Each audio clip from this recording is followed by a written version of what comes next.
ബഹുമാനപ്പെട്ട MES secretary രദ Sahib, ഞങ്ങളുടെ അതിഥികളായി വന്നിട്ടുള്ള ഞങ്ങളുടെ ഇമാങ്ങൾ റഷീദ് ഇമാമും അയ്യാർ ഇമാമും ഹരീഫ് സാഹിബ്, നജീബ് സാഹിബ്, ഫരീദ് സാഹിബ്, മറ്റുള്ള എല്ലാ സാഹിബുമാരും, സാഹിബ് അല്ലാത്തവരും, അസ്സലാമു അലൈക്കും, നമസ്കാരം.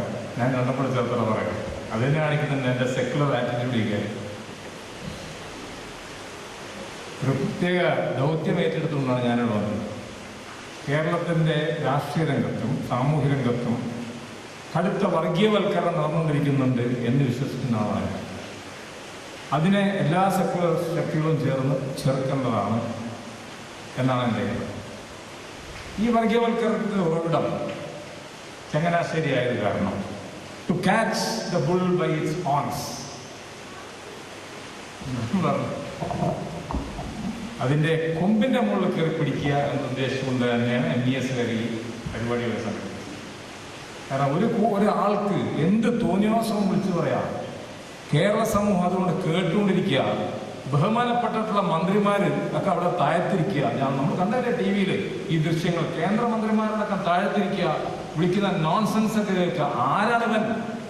അതാണ് എൻ്റെ ചോദ്യം. എന്തുകൊണ്ടാണെന്ന് ഞാൻ പറഞ്ഞുതരാം. NSS-ഉം MES-ഉമായിട്ടുള്ള ബന്ധം ഇന്ന് തുടങ്ങിയതല്ല. നിങ്ങളുടെ അറിവിനായിട്ട് ഞാനൊരു കാര്യം പറയാൻ ആഗ്രഹിക്കുകയാണ്. എൻ്റെ ആദ്യത്തെ പോയിന്റ്, പെരുന്നയിൽ NSS-ന് ഹെഡ്ക്വാർട്ടേഴ്സ് കിട്ടാൻ വേണ്ടി ആലോചിച്ചിരിക്കുന്ന കാലഘട്ടത്തിൽ മന്നത്ത് പത്മനാഭൻ എൻ്റെ വല്യച്ഛനെ ബന്ധമുണ്ട്. അദ്ദേഹം പറഞ്ഞു, ഞങ്ങൾക്ക് ഹെഡ്ക്വാർട്ടേഴ്സ് കിട്ടാൻ പണം വേണം. 25 ഏക്കറാണ് എൻ്റെ കുടുംബം വൈക്കത്തെ മുണ്ടാർ എസ്റ്റേറ്റിൽ നിന്ന് ചങ്ങനാശ്ശേരിയിൽ ഹെഡ്ക്വാർട്ടേഴ്സ് കിട്ടാൻ വേണ്ടി നൽകിയത്. അതാണ് NSS-ഉമായിട്ടുള്ള ഞങ്ങളുടെ ബന്ധം. അതിനുശേഷം ഹിന്ദു മണ്ഡലത്തിന്റെ കാലഘട്ടത്തിൽ SNDP-യുടെ R. ശങ്കറിനെ വിളിച്ച് ഇതേ വന്നം എൻ്റെ വലിയപ്പാനെ കാണാൻ വന്നിട്ട് പറഞ്ഞു, SN കോളേജ് കൊല്ലത്ത് കെട്ടുന്നുണ്ട്, ഹാജിയാർ എന്തെങ്കിലും ഒന്ന് ചെയ്യണം. അവിടെയും കൊടുത്തു 25. അപ്പോൾ ഞാൻ പറഞ്ഞു വരുന്നത്, ഞങ്ങൾക്കൊക്കെ ഇവരായിട്ടൊക്കെ മാന്യന്മാരായിട്ടുള്ള NSS നേതാക്കന്മാരായിട്ടൊക്കെ വലിയ പഴയ ബന്ധമുണ്ട്. അടുത്തത് കടങ്ങൂർ ഗോപാലകൃഷ്ണപിള്ള. എൻ്റെ വിവാഹം നടന്നതിന് ശേഷം ഞാൻ മധുവിധി ആഘോഷിക്കാൻ പോയത് സിംഗപ്പൂരിൽ കടങ്ങൂറിൻ്റെ കൂടെയാണ് 10 ദിവസം. അന്ന് അദ്ദേഹം ഹൈക്കമ്മീഷണറായിരുന്നു അവിടെ. അദ്ദേഹത്തിൻ്റെ വീട്ടിൽ താമസിച്ചുകൊണ്ടാണ് ഞാൻ NSS-നെ പറ്റി കൂടുതൽ മനസ്സിലാക്കിയത്. അപ്പൊ ബന്ധക്കുറവുണ്ട്, ഞങ്ങളവിടെ പോയി താമസിക്കണം. അതിനുശേഷം ശ്രീ നാരായണ പണിക്കർ. ഞാൻ MES ജനറൽ സെക്രട്ടറി ആയപ്പോൾ ആദ്യം എന്നെ വണ്ടി എടുത്തു വന്നത് നാരായണ പണിക്കറുടെ വീട്ടിലോട്ടാണ്. അദ്ദേഹത്തിന് ഉപദേശം തേടാനായി എങ്ങനെ ഞങ്ങളുടെ പ്രസ്ഥാനത്തെ നന്നാക്കിയെടുക്കും.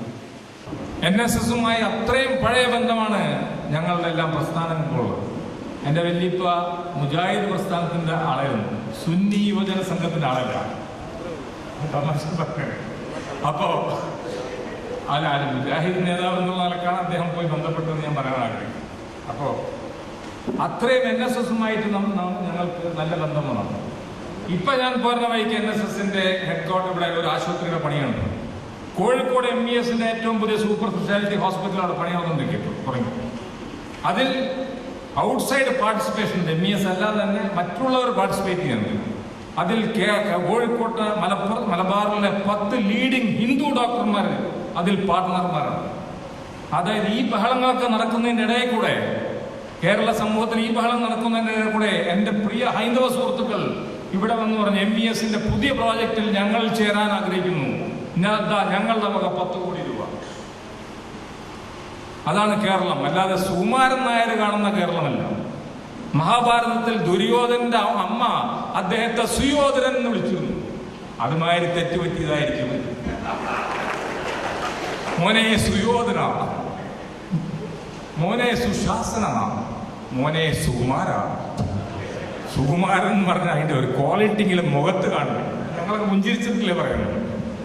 ആ പുഞ്ചിരിയെങ്കിലും അത് മുഖത്ത് വരണ്ടേ. എന്റെ ഭാഗ്യം, ഞാനൊരു ലോഹ്യം പറയാനെങ്കിലും പെരുന്നേലും അദ്ദേഹത്തെ സന്ദർശിക്കാൻ തീർന്ന പിന്നെ പറയും, വിലക്ക് കൽപ്പിച്ചു ഞങ്ങൾ, വിലക്ക് കൽപ്പിച്ചു ഞങ്ങൾ ഫസൽ ഗഫൂറിനോട് വരണ്ടെന്ന് പറഞ്ഞു. അത് പോയി വിലാസ്റാവ് ദേശ്മുഖിന്റെ അടുത്ത് പറഞ്ഞാൽ മതി, എന്റെ അടുത്ത് പറയണ്ട. അതൊന്നും എന്റെ അടുത്ത് പറയണ്ട. ഞങ്ങൾക്ക് അതിന്റെ ആവശ്യമില്ല. ഞങ്ങൾ ആരുടെ പോകുന്നില്ല. മുസ്ലിം സമുദായത്തിന് അങ്ങനത്തെ വിധേയത്വം ദൈവത്തിനോട് മാത്രമേ ഉള്ളൂ. മുസ്ലിം സംഘടനകൾ നമ്മൾ തന്നെ ആ വിധേയത്വമില്ല. ഞങ്ങൾ പറയുന്നത് ഞാൻ കേൾക്കുന്നത് തങ്ങൾ മുസ്ലിം ലീഗിന്റെ പ്രസിഡന്റാണ്, മുസ്ലിം ലീഗ് അപ്പൊ അതിലൊരു വർഗീയതയില്ലല്ലോ. ഞങ്ങളെല്ലാം ഒന്നാണ്, ഞങ്ങൾ ആരെല്ലാം വിഴുങ്ങുന്നു, ഞങ്ങൾ കൂട്ടമായിട്ട് ആക്രമിക്കാൻ നിൽക്കുന്നു, അങ്ങനെയൊന്നുമില്ല. ഞങ്ങൾ വിവിധ സംഘടനകളാണ്. ഉദാഹരണം, ഞങ്ങൾ ഈ അടുത്ത് ഒരുമിച്ച് കൂടിയത് തന്നെ ഞങ്ങൾ 5 മുസ്ലിം സമുദായത്തിന് ഏറ്റവും വലിയ സംഘടന എന്ന് പറയുന്നത് സമസ്ത, കാന്തപുരം അബൂബക്കർ മുസ്ലിയാർ, 2 മുജാഹിദ്, MES, ജമാഅത്തെ ഇസ്ലാമി, മുസ്ലിം ലീഗ്. ഞങ്ങൾ കോട്ടക്കല്ലിൽ കൂടി. എന്തിനാണ് ഞങ്ങൾ കൂടി? തീവ്രവാദത്തിനെതിരായിട്ട്. കേരളത്തിൽ തീവ്രവാദത്തിനെതിരായിട്ട് നിൽക്കുന്ന ആരാണ്? ഇവിടുത്തെ മതപുരോഹിതന്മാരാണ്. കേരളത്തിലെ മതപുരോഹിതന്മാർ, പ്രത്യേകിച്ച് പാണക്കാട് തങ്ങന്മാർ, അവരാണ് ഏറ്റവും അധികം തീവ്രവാദത്തിനെതിരായിട്ട് പോരാടുന്നത്. കാന്തപുരം അബൂബക്കർ മുസ്ലിയാർ, അദ്ദേഹം തീവ്രവാദത്തിനെതിരാണ്. ഒരു മതപണ്ഡിതനും ഇവിടെ തീവ്രവാദത്തിന് അനുകൂലമല്ല. പിന്നെ ആരെ പറ്റിയിട്ടാണ് ഇതെല്ലാം പറഞ്ഞു വരുന്നത്? അപ്പൊ ഞാൻ പറഞ്ഞു വരുന്നത്, ഞങ്ങളും അവരുമായിട്ട് അത്ര പഴയ ബന്ധമാണ്. വ്യക്തിപരമായിട്ട് ഞാൻ പറയുകയാണെങ്കിൽ, ഞാൻ പല രാജ്യങ്ങളിലും പഠിച്ചിട്ടുണ്ട്, പല സംസ്ഥാനങ്ങളും പഠിച്ചിട്ടുണ്ട്. അതെല്ലാം ഹൈന്ദവ സംസ്ഥാനങ്ങളാണ്. അവിടുത്തെ എല്ലാ പ്രമാണന്മാരും ഹൈന്ദവരാണ്. ഒരു പരീക്ഷയ്ക്ക് ഞാൻ പോയിട്ട് ഒരു ഹിന്ദു എന്നെ തോൽപ്പിക്കാൻ ശ്രമിച്ചിട്ടില്ല, എന്നെ പാസ്സാക്കാനും ശ്രമിച്ചിട്ടുണ്ട്. പല പരീക്ഷ ഞാൻ തോക്കണോടത്തുനിന്ന് എൻ്റെ ഹിന്ദുക്കളായിട്ടുള്ള അധ്യാപകർ ഞങ്ങളെ പാസ്സാക്കാനും ശ്രമിച്ചു. എനിക്കൊരു പരാതി ജീവിതത്തിലില്ല. ഒരു ഹിന്ദുവിനെതിരായിട്ട് എനിക്ക് പരാതിയില്ല. പക്ഷെ സുകുമാരൻ നായർക്കെതിരായിട്ട് എനിക്ക് പരാതി. സുകുമാരൻ നായർ നായന്മാരെ കൊച്ചാക്കുന്നു, സുകുമാരൻ നായർ ഹൈന്ദവരെ കൊച്ചാക്കുന്നു, സുകുമാരൻ നായർ രമേശ് ചെന്നിത്തല ഇല്ലാതാക്കി. പക്ഷെ സുകുമാരൻ നായർ ഉമ്മൻചാണ്ടി ഇളക്കാൻ വിചാരിച്ചാൽ അത് നടക്കുന്ന കാര്യമല്ല. ഇതൊരു പൊളിറ്റിക്കൽ അനാലിസിസ്. ഞാൻ ഉമ്മൻചാണ്ടിയുടെ ആളല്ല, ഞാൻ പഴയ കരുണാകരൻ ഗ്രൂപ്പാണ്. കിടക്കട്ടെ. അപ്പോ ഞാൻ പറഞ്ഞു വരുന്നതിന്റെ അർത്ഥം, അനാവശ്യമായിട്ട് രാഷ്ട്രീയം കൂട്ടിക്കുളച്ചുകൊണ്ട് ഇവിടെ മത സൗഹാർദ്ദത തകർക്കാനായിട്ട് ആര് ശ്രമിച്ചാലും അത് നമ്മളെല്ലാവരും കൂടെ എതിർക്കുന്നു. ഈ സുകുമാരൻ നായർ നമുക്ക് മാത്രം എതിരല്ലോ. പണ്ട് ഡൽഹി നായർ എന്ന് പറഞ്ഞിട്ട് ലോക പ്രശസ്തനായിട്ടുള്ള ശശി തരൂരിനെ അധിക്ഷേപിച്ചില്ലേ? എന്നിട്ട് ശശി തരൂർ തിരിച്ചു വന്നില്ലേ? അപ്പൊ കോൺഗ്രസ് ഹൈക്കമാൻഡ് അങ്ങനെയൊന്നും കുഴപ്പമില്ല നമുക്ക് മനസ്സിലായില്ലേ? ശശി തരൂർ തിരിച്ചു വന്നില്ലേ?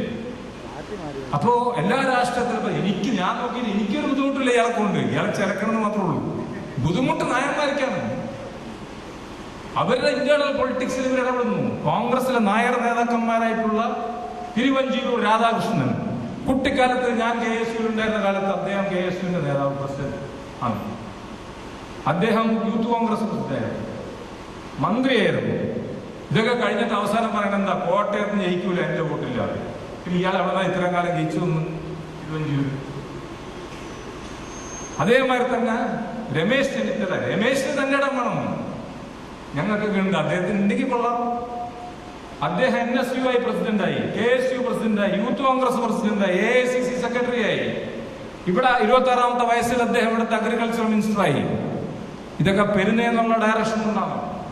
പിന്നെ ഒരു പമ്പര വിട്ടിരുന്നിട്ട് പറയണേ ഞാനാണ് AK ആന്റണി രാജ്യസഭയിലോട്ട് വിട്ടതെന്ന് പറഞ്ഞാൽ, ഇന്ദിരാഗാന്ധിയെ വെല്ലാൻ ധൈര്യം ഉണ്ടായിരുന്ന AK ആന്റണി. ഇപ്പോഴത്തെ AK ആന്റണി അല്ല കേട്ടോ, പഴയ AK ആന്റണി. AICC ഗോഹട്ടിയിൽ നമ്മൾ കണ്ട AK ആന്റണി. 1980-ൽ CPM ആയിട്ട് സഖ്യമുണ്ടാക്കി ഇറങ്ങിപ്പോയ AK ആന്റണി. തൻ്റെ ഉള്ള ആൾക്കാരവര്. അവരൊക്കെ ഇപ്പൊ നമ്മളിങ്ങനെ പറയണം, നമ്മളാണ് ആക്കിയത് എന്നൊക്കെ പറയാൻ നമ്മൾ എന്ത് പറയണ? ബഷീറിന്റെ കഥാപാത്രങ്ങളൊക്കെ ആൾ മോശം. എന്തെങ്കിലും സംസാരിക്കുക. ഞാൻ രാഷ്ട്രീയം നല്ലോണം പഠിക്കുന്ന ഒരാളാണ്, അതുകൊണ്ടാണ് ഞാനതൊക്കെ പറയുന്നത്. ഇന്നത്തെ കോൺഗ്രസ്സുകാർ പഴയ ആർജവം വീണ്ടെടുക്കണം.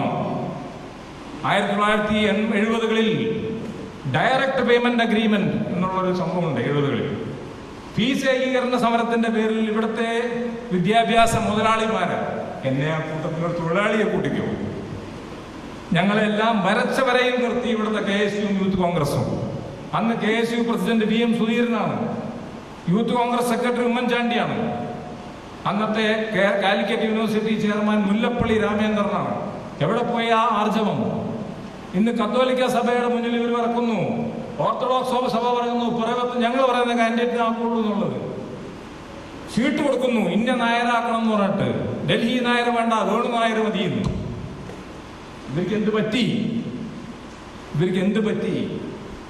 അതാണ് എന്റെ ചോദ്യം. ഇവർ പഴയ ആർജവം വീണ്ടെടുത്തില്ലെങ്കിൽ ഒന്നും സംഭവിക്കാൻ പോകുന്നില്ല. നിങ്ങൾ വിചാരിക്കുന്ന മാതിരി ഒന്നും ഒരു BJP ഇവിടെ വരാൻ പോകുന്നില്ല, ഒരു RSS ഇവിടെ വരാൻ പോകുന്നില്ല. അടുത്ത ഇലക്ഷനിൽ LDF തൂത്തുവാരും അത്ര ഉണ്ടാവുള്ളൂ. അതാണ് അതിന്റെ സംഭവം. കഴിഞ്ഞ ഇലക്ഷന് മുമ്പ് കേരള കൗമുദിയിൽ എൻ്റെ ലീഡിംഗ് ആർട്ടിക്കിൾ ഉണ്ട്. എന്തായിരുന്നു വെച്ചാൽ, നിങ്ങൾ വിചാരിക്കുന്ന മാതിരിയല്ല വരാൻ പോകുന്നത്, അടുത്തടുത്താണ് മത്സരം ഉണ്ടാകുമ്പോൾ ഹൈന്ദവ മെജോറിറ്റി കോൺസ്റ്റിറ്റ്യുവൻസീസ് എല്ലാം LDF ജയിക്കുമെന്ന് പറഞ്ഞു. അത് തന്നെ സംഭവിച്ചു. ആർട്ടിക്കിൾ ഉണ്ടല്ലോ കേരള കൗമുദിയിൽ. കേരള കൗമുദി ലോകലേഖനം ഇവിടെ ഉണ്ടെന്ന് ഞാൻ വിശ്വസിക്കുന്നു. അപ്പോ ഇത്തരത്തിൽ അനാവശ്യമായിട്ടുള്ള ഇടപെടലുകൾ നടത്തി കഴിഞ്ഞാൽ കേരളത്തിലെ സെക്കുലർ ആയിട്ടുള്ള ജനം തിരിച്ചടിക്കുമെന്ന് മനസ്സിലാക്കും. SNDP യോഗത്തെ പറ്റി പറയുകയാണെങ്കിൽ അവരുമായിട്ട് നമുക്ക് നല്ല ബന്ധം, ഞങ്ങൾക്ക് നല്ല ബന്ധമാണ് SNDP ആയിട്ടുള്ളത്. SNDP വെള്ളാപ്പള്ളി നടേശൻ പ്രസിഡന്റും ഞാൻ സെക്രട്ടറി ആയിട്ടായിരുന്നു പിന്നോക്ക സമുദായം തന്നെ ഉണ്ടായിരുന്നു. അന്ന് ഞങ്ങൾ ഒരുപാട് മാർച്ചുകൾ നടത്തി. PSC മാർച്ച്, ഹൈക്കോടതി മാർച്ച്, ഇത് അട്ടിമറിക്കുന്നതിനെ പറ്റിയിട്ട്, PSC അട്ടിമറി, സംവരണ അട്ടിമറി, ഇതൊക്കെതിരെ ഞങ്ങൾ ഒരുമിച്ച് പല കേസുകളും നടത്തി. NSSന്റെ ഞങ്ങൾക്ക് ജോയിന്റ് അക്കൗണ്ട് ഇപ്പോഴും നിലവിലുണ്ട്. ഇപ്പോഴും NSSന്റെയും SNDPയുടെയും MESന്റെയും ഒരു ജോയിന്റ് അക്കൗണ്ട് ക്യാഷ് നിലനിൽക്കുന്നുണ്ട്, ലക്ഷക്കണക്കിന് രൂപയുടെ. ആ ജോയിന്റ് അക്കൗണ്ട് ആർക്ക് നേരെയാണ്? NSSന് നേരെയാണ്. കാരണം NSS ഞങ്ങൾക്കെതിരായിട്ട് ഒരുപാട് കേസുകൾ കൊടുത്തു. ക്രീമി ലെയറിനെ പറ്റി കേസ്. NSS പറയുന്നത് എന്താണ്? 2.5 ലക്ഷം രൂപയാക്കണം പിന്നോക്കക്കാർക്ക് ക്രീമി ലെയർ. വെള്ളാപ്പള്ളി നടേശൻ പറഞ്ഞു 12 ലക്ഷം രൂപയായിരുന്നു. ഇപ്പോഴത്തെ രാമലക്ഷ്മന്മാർ ഇങ്ങനെ കെട്ടിപ്പിടിച്ച് ക്രീമി ലെയറിന്റെ മുകളിൽ ചെന്നാൽ തെന്നി വീഴും. ക്രീമിയാണല്ലോ, അത്രേ ഉള്ളൂ. അപ്പൊ ഞാൻ പറയുന്നത് അത്രയും NSS ഞങ്ങളും കൂടെ കൂടിയിട്ട് യോജിച്ച് നിന്നുള്ളൂ. SNDP ഞങ്ങളും കൂടെ ഒരുമിച്ച് പോയി 50-50 നടപ്പാക്കുന്നതിൽ 5 ഈഴവ കോളേജുകളും 6 മുസ്ലിം കോളേജുകളും ഒരുമിച്ച് നിന്നു. അന്ന് കത്തോലിക്ക സഭ നമുക്കെതിരെ. കേരളത്തെ പറ്റി നിങ്ങളോട് മനസ്സിലാക്കണം. അവർക്ക് മൗലവി പറഞ്ഞതിന്റെ മുകളിൽ ഒരു പടി കൂടെ ഞാൻ പറയാൻ ആഗ്രഹിക്കുകയാണ്. ഇവിടെ ന്യൂനപക്ഷവുമില്ല, ഭൂരിപക്ഷവുമില്ല. പിന്നോക്കത്തിന്റെ വിഷയം വരുമ്പോൾ ഞങ്ങളും പിന്നോക്ക സമുദായങ്ങളും ഒന്നാവും ന്യൂനപക്ഷമായ കത്തോലിക്കർക്കെതിരെ. ന്യൂനപക്ഷ അവകാശത്തിന്റെ പ്രശ്നം വരുമ്പോൾ ഞങ്ങളും കത്തോലിക്കരും ഒന്നാവും മറ്റവർക്കെതിരെ. അവരതുമായി തന്നെ. ഈ സംവരണ മുന്നണിയിൽ നിന്ന് ഞാൻ പുറത്തു പോകേണ്ടി വന്നത് എന്തുകൊണ്ടാണെന്ന് ഞാൻ പറഞ്ഞുതരാം. സംവരണ മുന്നണിയുടെ മീറ്റിംഗ് കൂടി ഇപ്പോൾ ധീവരസഭയുടെ നേതാവായിട്ടുള്ള ദിനകരനും എഴുത്തച്ഛൻ സമാജത്തിന്റെ പ്രസിഡന്റും വാണിജ്യ വൈസ് സെക്രട്ടറി പ്രസിഡന്റ് എല്ലാവരും കൂടെ ചേർന്നിട്ട് പറഞ്ഞ് ഞങ്ങൾക്ക് വെള്ളാപ്പള്ളി നടേശൻ വേണ്ട. അപ്പൊ എവിടെയുണ്ട് ഹിന്ദു ഐക്യം? ഇതിന്റെ ഇടയിലാണ് നിൽക്കുന്നത്. കഴിഞ്ഞ 3 മാസം മുമ്പ് അവസാനം ഞാൻ മധ്യസ്ഥം പറഞ്ഞു കഴിഞ്ഞപ്പോൾ അവസാനം അവർ പറഞ്ഞു എന്നാലും വേണ്ടില്ല, ഒരു നല്ല മലപ്പുറം മാപ്പിള ആയിക്കോട്ടെ, എന്നാലും കുഴപ്പമില്ല, ഈ പഹയനെ കൊടുക്കരുതെന്ന് പറഞ്ഞു കുട്ടി അങ്ങോട്ടിനാക്കി. പിന്നെ എന്താ ഇവിടെ വർഗീയത? ഒരു മുന്തിയ മാപ്പിള, ഇത് കുട്ടി അഹമ്മദ് കുട്ടി മൂപ്പരാക്കി അവർ എൻ്റെ സെക്രട്ടറി. വെള്ളാപ്പള്ളി അവർ ഒഴിവാക്കിയിട്ട് ദിനകരൻ പ്രസിഡന്റും കുട്ടി അഹമ്മദ് കുട്ടി സെക്രട്ടറി. അതാണ് പറഞ്ഞത്. നിങ്ങൾ വിചാരിക്കുന്ന വർഗീയത എന്നിവിടെ ഉണ്ടാവുന്നു. ഇതിൻ്റെ ഉള്ളിൽ പല സംഭവങ്ങളും. അപ്പോൾ ഞാൻ പറഞ്ഞു വരുന്നത് SNDP യോഗവും ഞങ്ങളുമായിട്ട് നല്ല ബന്ധമാണ്, ഒരു പ്രശ്നവും ഉണ്ടായിട്ടില്ല. വെള്ളാപ്പള്ളി നടേശന്റെ സ്റ്റേറ്റ്മെന്റുകളിൽ നാരായണപ്പണിക്കലിൽ നിന്ന് വ്യത്യസ്തമാണ്. വെള്ളാപ്പള്ളി നടേശൻ അദ്ദേഹത്തിന് തോന്നിയത് വിളിച്ചു പറയുന്നു. ഇന്നത്തെ അദ്ദേഹം വിളിച്ചു പറഞ്ഞിട്ടുണ്ട് രമേശ് ചെന്നിത്തലിനടുത്ത് കടലിറങ്ങിയിരുന്നു. ഞങ്ങൾ സ്വാഗതം ചെയ്തു. എന്തായാലും രമേശ് കോൺഗ്രസ്സുകാരനായിട്ട് വരണമെങ്കിൽ ഞങ്ങൾക്ക് മുഖ്യമന്ത്രി ആവണേൽ വിരോധമില്ല. പക്ഷെ പെരുന്നയുടെ കാൻഡിഡേറ്റ് ആയിട്ട് വരാൻ അദ്ദേഹത്തിന് ഏറ്റവും നല്ല സ്ഥലം അറബിക് കടലാണ്. അപ്പൊ സ്വീകാര്യമല്ല. അപ്പൊ മൗലവി പറഞ്ഞ മാതിരി ഞങ്ങൾ പറയും 12% ഉള്ളൂ. ഇല്ലെങ്കിൽ ഞങ്ങൾ ശതമാനങ്ങളൊന്നും പറയാൻ ഞങ്ങളില്ല. കോൺഗ്രസിന്റെ ആളായിട്ട് വരട്ടെ, ഐ ഗ്രൂപ്പിന്റെ ആളായിട്ട് വരട്ടെ, കുഴപ്പമില്ല. ഐ ഗ്രൂപ്പിന് വേണ്ട പ്രാതിനിധ്യം നൽകണം. കാരണം ചിന്നിച്ചിതറി കിടന്ന ഐ ഗ്രൂപ്പിനെ ഒന്നാക്കി ഒട്ടിച്ച് ഒരു ഫോഴ്സാക്കി മാറ്റിയ ഒരു ചാണക്യനാണ് രമേശ് ചെന്നിത്തല. അദ്ദേഹം അഭിനന്ദനം അർഹിക്കുന്നു ഒരു പൊളിറ്റീഷ്യൻ എന്നുള്ളതാണ്. കാരണം മുഴുവനും വിഴുങ്ങാൻ പാടില്ല എന്നുള്ള അഭിപ്രായക്കാരൻ തന്നെ. ഉണ്ടല്ലോ, രണ്ട് പാർട്ടിയായിട്ട് തന്നെയാണ് പ്രവർത്തിക്കുന്നത്. 1975 ശേഷം ഇത് രണ്ട് പാർട്ടിയായിട്ട് തന്നെയാണ് പ്രവർത്തിക്കുന്നത്. അപ്പോ അങ്ങനെ രമേശ് വരട്ടെ, രമേശ് കോൺഗ്രസ്സുകാരനായിട്ട് വരട്ടെ. രമേശ് നായരായിട്ട് വരിക, രമേശ് NSS പ്രതിനിധിയായിട്ട് വരിക, അങ്ങനെ വേണ്ട. ഇവിടെ ഒരു മുഖ്യമന്ത്രി നമുക്ക് വേണ്ട, ക്രിസ്ത്യാനിയായിട്ടും മുസ്ലിമായിട്ടും നമുക്കൊന്നും വേണ്ട. പ്രാഗൽഭ്യമുള്ള ആൾക്കാർ വരട്ടെ. ഇവിടെ മുസ്ലിം മുഖ്യമന്ത്രി. അങ്ങനെയാണെങ്കിൽ കഴിഞ്ഞ 60 വർഷമായിട്ട് കേരളത്തിൽ മുസ്ലിമുകൾക്ക് എന്ത് മുഖ്യമന്ത്രി പദവി കിട്ടിയത് വരെ നമ്മൾ ചോദിച്ചോ? ഒരു മുഖ്യമന്ത്രിനെ തരണം. അങ്ങനെയാണെങ്കിൽ E.T. മുഹമ്മദ് ബഷീർ മുഖ്യമന്ത്രി ആവാൻ യോഗ്യനല്ലേ? എന്റെ ചോദ്യം ക്ലിയർ ആണ്. ഞാൻ ചില ആൾക്കാരുടെ എന്റെ ഇഷ്ടം എന്ന് പറഞ്ഞു കേട്ടോ പേരൊക്കെ. വേറെ ഉദ്ദേശിച്ചപ്പെടുന്നതല്ല. PT മുഹമ്മദ് ബഷീറിന് മുഖ്യമന്ത്രി ആയിക്കൂടെ? ആവാം. എന്തായാലും അദ്ദേഹത്തിന് ഉപമുഖ്യമന്ത്രി ആയിക്കൂടെ? ആവാം. ഇപ്പൊ ഇന്നലെ ചർച്ച നടക്കുന്ന ഉപമുഖ്യമന്ത്രിയെ പറ്റിയിട്ടാണ് ചർച്ച നടന്നുകൊണ്ടിരിക്കുന്നത്. ഒരു സംസ്ഥാനത്തും ഘടകകക്ഷികളോട് ചോദിക്കാതെ ഉപമുഖ്യമന്ത്രി എടുക്കുന്ന ഒരു ചരിത്രം കേരളത്തിൽ, ഇന്ത്യയിൽ ഉണ്ടായിട്ടില്ല. പത്രക്കാർ വിചാരിക്കുന്നത് തെറ്റാണ്. ഉപമുഖ്യമന്ത്രി ഇല്ല കോൺഗ്രസ് എന്ന് പറഞ്ഞാൽ ശരിയല്ല. ദാമോദർ നരസിംഹരാജ കോൺഗ്രസിന്റെ ഉപമുഖ്യമന്ത്രിയാണ് ആന്ധ്രാപ്രദേശിൽ, തെലുങ്കാനയെ റെപ്രസെന്റ് ചെയ്തുകൊണ്ട്. അതേമാതിരി തന്നെ ചരിത്രം പഠിക്കണമെങ്കിൽ 1946 ഇന്ത്യയുടെ സ്വാതന്ത്ര്യത്തിന് ശേഷം ആദ്യത്തെ ബീഹാർ ഇത് വന്നപ്പോൾ, മന്ത്രിസഭ വന്നപ്പോൾ 2 പ്രഗത്ഭർ സ്വാതന്ത്ര്യ സമര സേനാനികൾ, അതിൽ ആരെടുക്കും എന്നുള്ള പ്രശ്നം ഉണ്ടായപ്പോൾ ഒരു ഫോർമുല വന്നാണ് ആദ്യത്തെ ഉപമുഖ്യമന്ത്രി. അനുഗ്രഹ നാരായൺ സിൻഹ ഉപമുഖ്യമന്ത്രി, ശ്രീകൃഷ്ണ സിൻഹ മുഖ്യമന്ത്രി. ആ അനുഗ്രഹ നാരായൺ സിൻഹയുടെ ചെറുമകൻ പേരക്കുട്ടിയാണ് ഈ നിഖിൽ കുമാർ ഗവർണർ. അദ്ദേഹത്തിന്റെ മുത്തച്ഛനാണ് ഇന്ത്യയിലെ ആദ്യത്തെ ഉപമുഖ്യമന്ത്രി എന്നുള്ളതിനോട് പറയും. അപ്പോ ഉപമുഖ്യമന്ത്രിമാരുണ്ടാവുകൊണ്ട് നമുക്കായിരിക്കും വിരോധമില്ല. പക്ഷെ ഒരു കൊയിലീഷനിലുള്ള ഉപമുഖ്യമന്ത്രിനെ എടുക്കുമ്പോൾ എല്ലാവരും കൂടി ആലോചിക്കും. അത് ഞാൻ പറയില്ല, അത് മുസ്ലിം ലീഗിന് തന്നെ കൊടുക്കണം. ചിലപ്പോൾ കൂടുതൽ പ്രാഗൽഭ്യം KM മാണിക്കാണെങ്കിലും അദ്ദേഹത്തിന് കൊടുക്കാം, കുഴപ്പമൊന്നുമില്ല. ഭരണപരിചയവും പ്രാഗൽഭ്യവും ഒക്കെ വെച്ച് KM മാണിക്ക് കൊടുക്കാം, നമുക്ക് വിരോധമില്ല. അല്ല, ഞങ്ങൾ പറയുന്നത് വർഗീയമായിട്ട് നമ്മൾ ചിന്തിക്കരുത്. പക്ഷെ മുസ്ലിമുകൾ എന്തെങ്കിലും നേടുമ്പോൾ ഉടനെ കണക്ക് പരിശോധിക്കുന്നതാണ് എനിക്ക് എതിർപ്പുള്ളത്. മുസ്ലിമുകൾ എന്ത് നേടി എന്നുള്ളതിൽ നമുക്ക് കിടക്കാം. അടുത്തത് നമുക്ക് ആദ്യമായിട്ട് വിദ്യാഭ്യാസ രംഗത്ത് കിടക്കാം. ഇവർ സ്ഥിരമായിട്ട് പറഞ്ഞുകൊണ്ടിരിക്കുന്നത് എന്താണെന്ന് വെച്ചാൽ, സ്ഥിരമായിട്ട് ന്യൂനപക്ഷത്തിൽപ്പെട്ടവരാണ് വിദ്യാഭ്യാസ മന്ത്രിമാരെന്നുള്ളതാണ് പരാതി.